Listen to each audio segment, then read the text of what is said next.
As is the case when we're deep diving, we can't come up for breath. We have to stay beneath the ocean. So we're going to go straight into our next session. We're running slightly late just to make sure that you have time for lunch. We want to focus now on the international dimension, as you see. The need to boost the dialogue, the collaboration among international partners, and that's crucial, isn't it? The global perspective, going from local to global. And for this panel, I'd like to call up straight away Shalina Vicheva, Director General DJ Madi, to join us on the stage, one of the panelists, so thank you very much. Round of applause. We also have with us for this panel Eric Banel, Director General of Maritime Affairs, Fisheries and Aquaculture, France. Welcome, bienvenue. Round of applause. We also have with us Vera Coelho, Deputy Vice President for Europe of Oceania. So welcome to you on the stage as well. And we also have with us, last but not least, Dr. Fiona Grant, who's Chair of the European Marine Board. So welcome to all of you. As I say, the external dimension of the European Ocean Pact as well, also how we're best using Europe's, the EU's actions and platforms regarding fisheries, getting the combinations of the different solutions when it comes to policy and when it comes to instruments. And actually, Shalina, maybe we could start with you first of all, because it's very easy to say international dimension, cooperation, etc. But actually, we're looking towards Europe, aren't we, the European Commission? We're looking towards you for that leadership role in promoting international cooperation. It's also diplomacy, isn't it, on many levels? It's not always easy to address all of these concerns about, and the challenges faced with the sea and the oceans. What are you doing? What can you do, to actually have these tangible results we're looking for? No, thank you very much. Thank you to the whole audience that you're bearing with us. It's a full room, really happy to see. I'm happy also with the composition of the panel. Eric is actually representing France, that is hosting just in 2 weeks from now, the UN Ocean Conference. So I use the opportunity to explicitly thank France, yourself, personally, Eric, but also your president, for giving such a prominent position of the European Union to the extent possible, because it is a UN conference. But international dimension, no need to convince this community that having a global ocean means global action. So we need to go global, and the best way to do our job is with one voice. And this is the force of the European Union. So one voice action. And it is not by accident that there are a couple of exclusive competencies that the member states decided to attribute to the European Union.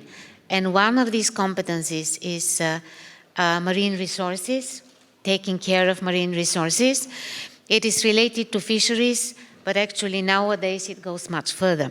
So from this point of view, actually the European Union acts on behalf of the European member states, the European citizens at large. So we act in the preserving of the marine resources, and we are a strong global leader in this with regard to many platforms and constellations. And I will start with fisheries, because very often what is forgotten is that actually in the common fisheries policy we have a very strong marine conservation leg embedded. And this we project on the international scene. The European Union is actually the participant in all, if probably very few exceptions, regional management fisheries organizations.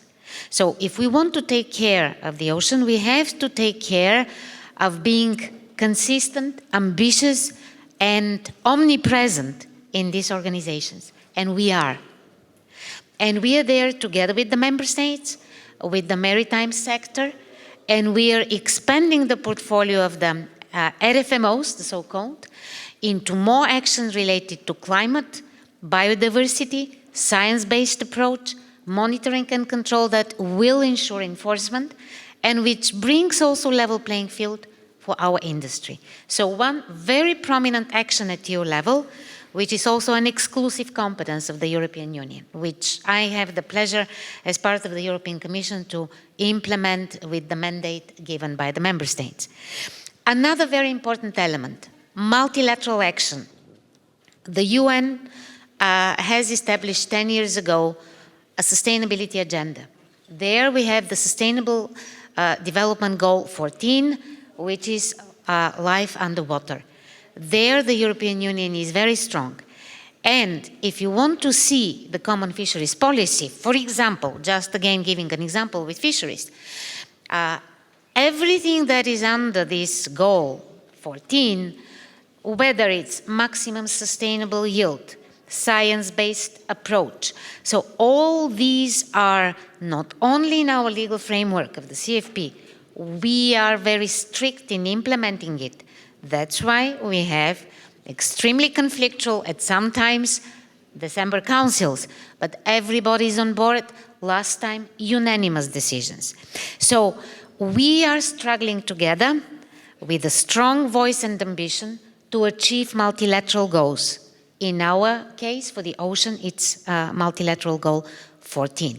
And last, because there are many elements we can mention, last, what I would like to mention here is the latest frameworks that were negotiated, and specifically the biodiversity beyond national jurisdiction binding treaty.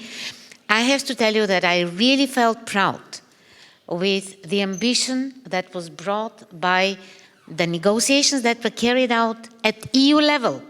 It was again the European Commission on behalf and with the member states, with the mandate of the member states. It's much stronger when we have one voice. So we were really praised as European Union. Everybody expects of us to take our place, and we are always taking it as global leader in such discussions and negotiations. And now you will see at the UN Ocean Conference, we will be another contributor to this treaty, not only in the negotiations, but also we are going to contribute with critical mass of ratifications that will help the enforcement, the entry into force of this treaty, and further in the implementation by the Global Gateway Team Europe approach. Europe comes with 40 million global ocean program that is not only turned to us, just the opposite. It will help that the global community, some of it is weak because they lack budget, they lack capacity to be able to be on board and implement such treaties. And I stop here. Okay, great. And so high expectations, Charlene, and also a lot of demands on you, high expectations, a lot of pressure. Interesting now to go to France, Eric Barnell, because your perspective on this question of, the international cooperation, the international dimension, frameworks and policies, but also just on the ground, getting people on board on the same page. What do you suggest? What can we do to enhance all of this? Where are we headed, and what do you think are the solutions to make sure that we boost this for the future? So first, thank you, and hello everybody. So I'm Eric Barnell, Director General of Maritime Affairs in France. Well, first, the simple reply to your question is that we will organize in 2 weeks the United Nations Conference for the Ocean. And this is an outstanding opportunity to strengthen this international cooperation. This is the third one, so that's quite new. So some will say, well, another international conference, what for? The thing is that why did we set out these international conferences for the ocean? Because we know that international governance for maritime policy is very complex. We have different bodies. We have international bodies like IMO. We have regional bodies in the environment of fisheries. So not everyone is working together. So one single voice, as we said earlier. Actually, it's not an international problem. We have it at the national problem, at the national level. If I look at Ireland, for example, I've got 3 counterparts myself looking in Ireland, in fisheries, in marine spatial planning, in maritime transport. So that's not clearly an international problem, but at the international level, we need to strengthen this international governance for the ocean. So that's the main purpose of the UNOC, and that's the reason why it's so essential to do it in this framework. So what we will do to concretely act in that direction. The first thing is to really organize, to give a global framework for this cooperation between the different bodies and the different organizations. So I will take some examples. For example, RFMOs, the regional fisheries management bodies, are the regional bodies at the international level working with the sustainable management of fisheries. We hosted actually the IOTC meeting, Indian Ocean Tuna Commission in La Réunion Island, a French island in the Indian Ocean, just a couple of weeks ago with the commissioner. And so we can see that these regional bodies, they are 26, so quite a lot worldwide, and some are working very well, and I will say that some are working not so well, and so we need this to share the same goals. We need the same action, for example, on IUU fishing. We need the same synergies in the way they cooperate, and we want this to happen also in Nice. So we will gather almost all of them, and we will have an event with them to settle this global framework for their cooperation and strengthen synergies. The other example is regional conventions. Regional conventions, they are working in the field of environment, they are working in the field of protection at sea, and on this field, there are 18, and we can see that for the same reason as for fisheries, they lack this global framework. So we will gather them also, and we will strengthen the synergies, and we will have a strategy, a 3-year strategy, to organize this cooperation at the global level. So this is also quite concrete, and behind you've got also actions on the field, because these regional bodies act on the field. I would like also to raise 2 issues on international governance. The first is sometimes we lack international bodies.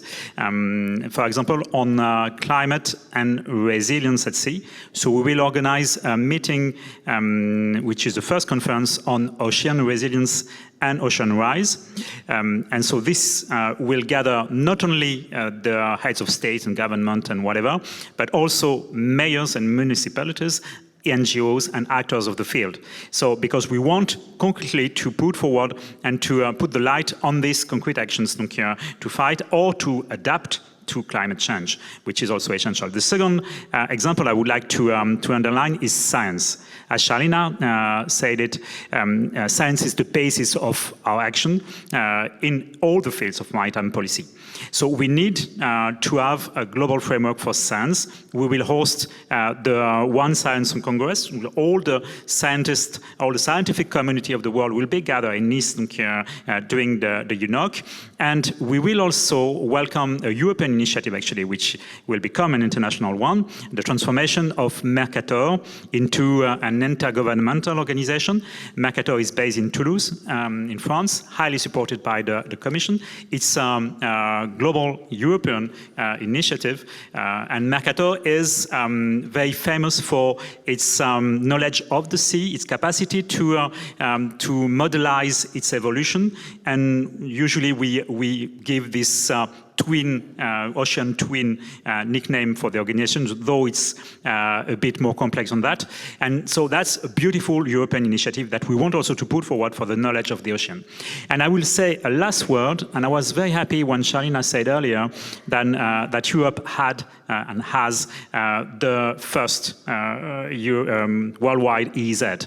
So, usually France takes pride of having the second largest EEZ in the world. So one could say that France always takes pride of something.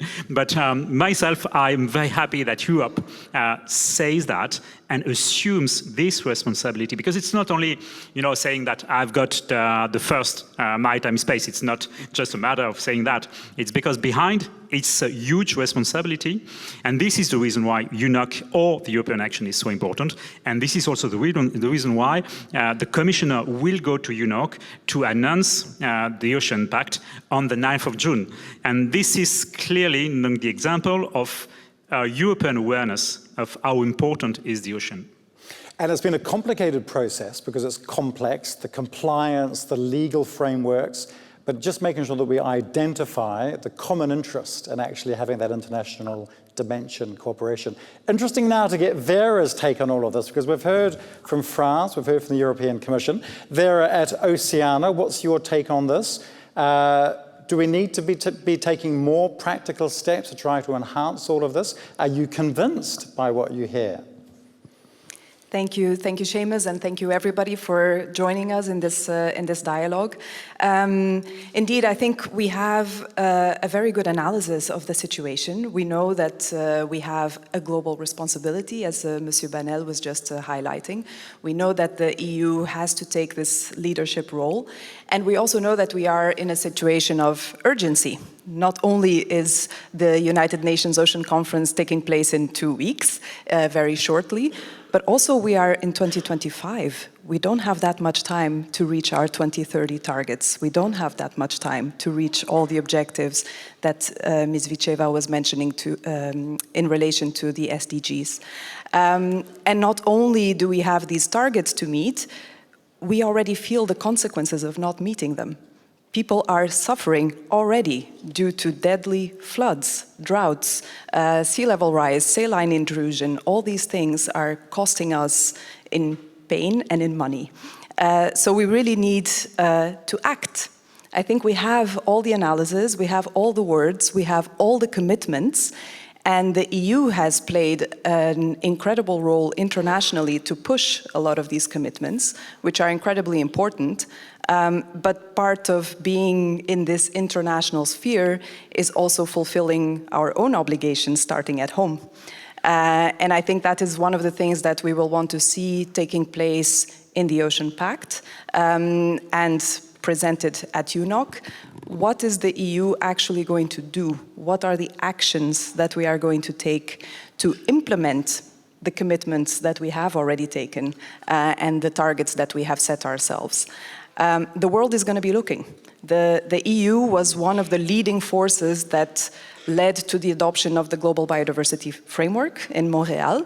So globally, we've committed to protecting 30% of the ocean by 2030. We are very far in Europe. We still have a long way to go to designate 30% of our ocean as a protected area. We're even further from our commitment under the biodiversity strategy to strictly protect 10% of our ocean. We are at less than 0.1%. We're really so far, and we only have 5 years to go. And I think worst of all is that even in the areas that we have designated, those protections are not effective. We don't actually protect our so-called protected areas from destructive fishing, such as bottom trawling. We don't ban destructive activities such as offshore oil and gas exploration. So we still have a long way to go to really turn our words into action. And I think this is the thing that the world is going to be looking at when we go to UNOC. One further point, perhaps to add, I think Ms. Viceva made very good points in terms of fisheries management and global international fisheries governance. I think there the EU plays and has played and continues to play a very important role in pushing for transparency, for the fight against illegal fishing. This is also going to be a big priority during the United Nations Ocean Conference. And there, I think we can claim that leadership role. We have done so much. The IUU regulation has helped the EU to establish dialogues with so many countries and to use its market power to push for more transparency and more compliance elsewhere in the world. We need to continue on that track, and we need to make sure that we continue also increasing our own transparency at home, for example, in terms of who ultimately benefits from the ownership of fishing vessels and of fishing activities.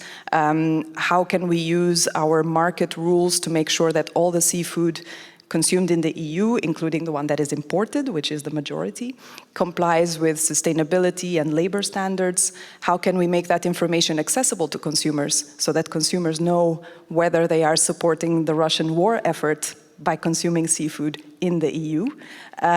All of those things are areas where the EU can still take more action, and we hope to see those described in detail in the Ocean Pact. And you'll be taking your highlighter pen and putting it over the letters ACT, as somebody else mentioned in an earlier session.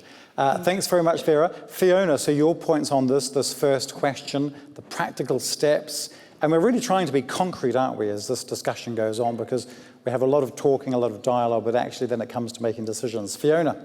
Yeah, so thank you so much for the invitation to be here today, and DG Vacheva and particular Commissioner Cadiz. It's been very obvious that he has approached these dialogues and this co-design process with a really open heart and an open mind, and in the Marine Board we really recognise and appreciate that. So for people who don't know what the European Marine Board is, we are a think tank and we sit in the gap between marine science and policymakers and translate advice between both.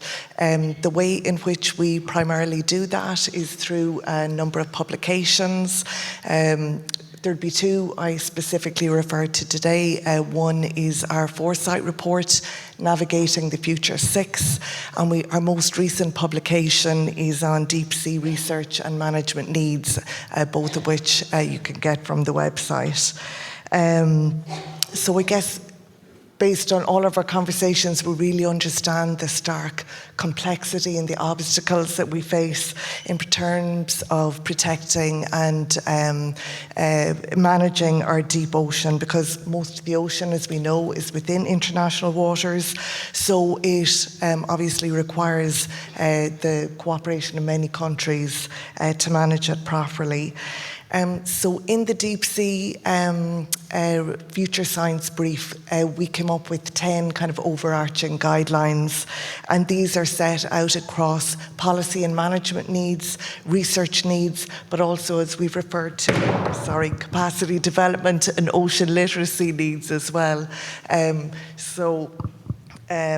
We're at this really important juncture, as we've talked about, with the ratification of the BBNJ agreement. We've talked about the UN Decade of Ocean Science for Sustainable Development, and I think it's the ocean science part in that that's really important. What we haven't yet mentioned is the EU's mission to restore ocean and waters, and we've our very capable mission manager here from DG Mari. So these are all kind of really important frameworks where we can kind of come together to coordinate our interventions for international collaboration for this really vulnerable ecosystem. The deep sea is very underrepresented in the policy space. There's so many ocean species that are undersubscribed. We don't necessarily understand the functions and systems that are operating there, and with really substantial knowledge gaps.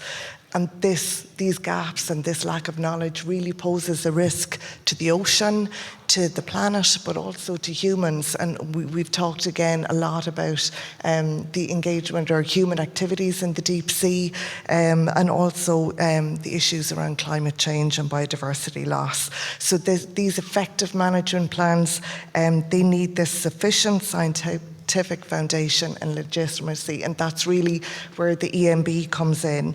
So while the BBNJ agreement goes some way towards addressing use in areas beyond national jurisdiction, we need, like I said, this sound independent advice. And it implies that science and the observations therein are crossing national and international boundaries. So one of the recommendations in the report specifically talks about how national science agendas should be expanded to include the importance of the ocean outside national waters. And as an aside, I should say that in Ireland, we have our draft National Marine Research and Innovation Strategy, OK 2030, and it does that exactly, I'm glad to say. But Ireland should, or Europe should and does, lead in this area. So within the Deep Sea Future Science Brief, there are 3 very specific recommendations. It's how the European Union and member states should take an active role in leading international efforts through effectively governing human activities in the deep sea, and that's through the BBNJ and national and EU legislation. The second calls for establishing an international scientific committee for deep sea sustainability and protection, and that's very much about trying to reach this target of 30 by 30. And the third area in this particular area is in contributing to developing and implementing standardized deep sea environmental impact assessment methodologies. I would say finally though, to do all this, we really need large-scale, long-term, multidisciplinary research programs to get a better understanding. That requires an investment in people. It requires an investment in infrastructure. We see these wonderful vessels down in the quays here in Cork, the EFCA vessel, our own research vessel, Tom Crean, and the Irish Lights Grania Whale. So we need metal in the water, we need further observing systems, and yeah, just delighted that Europe is leading the way in that regard. Thank you. Okay, Fiona, thank you very much. I'm very conscious of time and we have lunch coming up, but I wanted to finish this panel with something very concrete that we can take away. So I'm just looking for 2 phrases. I want each of you to give me your top priority area for international cooperation. If we're looking for the international dimension, what is the top situation, issue, dossier, as we say in France, that we need to put at the top of the list when it comes to international cooperation? So it doesn't have to be long, just a phrase or 2 phrases, your top area. Who would like to go first? Because I know you need to have a little think. And this can give us food for thought also. We can take these away with us. Eric, let's start with you. Yes.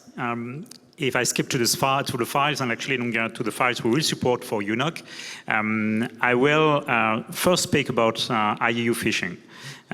Because it was already mentioned, but we need a global framework which is efficient, which is shared by all countries, and this is one of the main targets we have. And actually, we've got international conventions, and you know, usually people say international conventions, well, they are not sufficient, they are not applied. The international framework is the basis, the ground on which we must act. So in this, typically, we have 3 international conventions, and we want to bring them forward for UNOC. And if I always take this example, we've got for the high sea a treaty, which is BBNG, and the French president will really lay the emphasis on it. We have 113 signatories, 33 ratifications. So another example, we want the BBNG treaty to be ratified as soon as we can, because this is the global framework for the high sea. So you see, IUU fishing, biodiversity beyond national jurisdiction, so BBNG. And also I would like to say some words on innovation and blue tech. Because I heard during the last roundtable about, of course, decarbonization. Decarbonization is key for the future, and we had a wonderful negotiation at IMO in April. Usually IMO is seen as, well, a useless organization. Actually, we achieved the first taxation of carbon at the global level in IMO in April. So blue tech is key, and Europe is leading the way on blue tech. And you know, in UNOC, we will gather almost 100 startups and companies working on decarbonization, working on ship design, on ship efficiency. And this is very positive. And I find very optimistic when I see them, when I meet them. We've got plenty of ideas from, well, we said about methanol, ammonia, etc. But we have also wind-assisted propulsion. So we have very different solutions. So we are paving the way towards the future. And Europe has a key role on this. Okay. Eric, Shalina, so briefly, top priority, because I know there are lots of priorities, but the top of the list. To be honest, if I have to choose, because there are so many elements, how to ensure compliance internationally with everything that we commit to and we claim it's important. because we have declaration and less declaration. We really need to focus on compliance and implementing all these beautiful ambition words. And this goes via ownership of the whole of society. In order to have this ownership, you have to engage and you have to bring knowledge out there, because knowledge is a power and it is deficient. So the second thing is really to bridge these knowledge gaps that are out there and hamper implementation, hamper ownership, hamper real commitment. And for this, actually, I would like to mention something that will be piloted also in the UN Ocean Conference in Nice. The European Union will pilot something very similar to the Intergovernmental Panel on Climate Change, which brings scientists and policymakers, meaning knowledge and action. And this is the International Platform for Ocean Sustainability, IPOS. So this is the bridge, and we would like to contribute with such actions to compliance, because it's very sexy to start with commitments, ambition, but then when it comes to the ownership and implementation, it is not the same. And when it comes to the nitty-gritty of the text in each country and the legal frameworks, the compliance, as you say. And Great. the new generation. We have to bring, especially, sometimes we learn education, ocean literacy, ocean awareness. So increase the knowledge. Charlene, thank you very much. Vera, quickly from you, just before we go to lunch, what's top of your list when it comes to this? It's a long list, but I will keep it brief because I don't want to... And we can share the others over lunch, by the way. We can have discussions, personal discussions. The top of the list. Indeed. Monsieur Banel made my task easier because he already mentioned IUU and BBNJ and other priorities. So I would say that for us, the priority in terms of international cooperation would be to have indeed this implementation effort that Ms. Viceva was talking about, so that we stay within our planetary boundaries and we actually transition to a model of a blue economy that is much more regenerative, that supports the ocean so that the ocean can support all of us, because that way we will actually benefit all of the society. We need to transition from this idea of a zero-sum game where some benefit and others stand to lose, and really think how we can work much more in harmony with our planet, with the boundaries that it establishes for us, how we can use the opportunities that are presented to us, and how we support the transition. Because that is indeed the challenge. If we are in a situation where some people rely on activities that are inherently unsustainable, how do we support those people, those communities to transition to a model that ultimately will be more beneficial also to them, but in the meantime, they will need to be supported in order to make that transition. So I think that is the biggest challenge for international cooperation, so that we stop looking at it in terms of winners and losers, which is very popular these days in some parts of the world, and we work in a much more cooperative, collaborative mechanism that moves us all towards a sustainable future. Everybody is a winner. I like that. Vera, thank you very much. And last but not least, Fiona. So last words from you. So top of your list when it comes to this question. Yeah, so the top of the list for the European Marine Board, like we recognise in the current geopolitical context, there's a really risk around the global ocean observing system and the funding model underlying that. So Europe has always taken a leadership approach in this regard, but there is the EU initiative on ocean observations, and there's a lot that we can and need to do there. So two of the recommendations in the Navigating the Future 6 are to recognise the importance of ocean observations in support of international policies and to develop this long-term, fit-for-purpose, sustained funding mechanism to support them. And there's another on supporting WMOs, the Global Basic Observing Networks, Shibon, which provides our essential climate variables. So yeah, and just again, thank you again, and say that the European Marine Board and our members, we're here to support the implementation of the Ocean Pact. We very much look forward to UNOC next month, and thank you so much to everybody for listening. Thank you all so much. A round of applause for our panel. And we would like to capture this moment in time, so I'd ask you to come forward for a family photograph, and then we will go to Fanny to see what is her take on this session and what phrases or moments she found.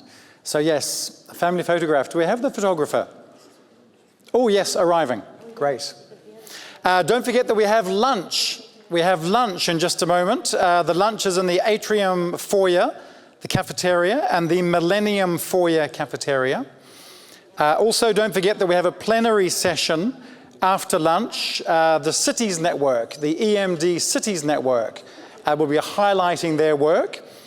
And also, don't forget that we have 2 rounds of workshops here at the Cork City Council, in this room, and also in the council chamber, also at the Clayton Hotel. But do scan your badges. Scan the QR code, it's all explained. Family photograph. Thank you very much to this panel. Thank you very much. And the graphical recorder just before lunch. Fanny, are we ready? Almost? Great, yes. The panel, what do we make? A science-based approach in policy making. We want Europe to speak with one single voice. We are still far, but every little step counts. That's a great line just before we have our lunch. So thank you all very much, and we'll see you for the next plenary session after lunch. Bon appétit. Have a lovely lunch. Thank you very much.